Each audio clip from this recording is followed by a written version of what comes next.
Tok boп тұрып ораза тұта алмай жатсың ғой. Жігітсің бе? Тоқсың ғой, қардың тоқ ораза тұта алмай жатсың ғой. Басыңды көтерсең, бірақ кешегі бабаларың аштан өліп еді.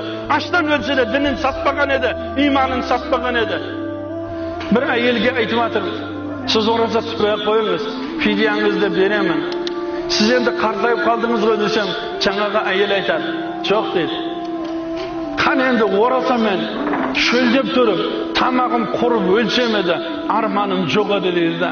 Міне олар кешегілер, олардың әжелері мықты болған, олардың әжелері дәретпен оларды емізген, олардың құсылы болған, олардың иманы болған. 74-ке келген әйел арманын қараң, қаны оразада тамағым қурап өлсем еді дейді. Бізде машинада жүріп, кайфуша қылып жүріп кетсем деп ойлаймыз.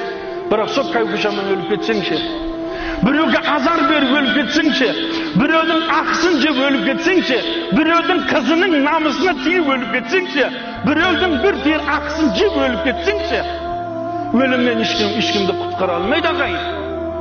Кім кімді құтқара алады, айтыңызшы.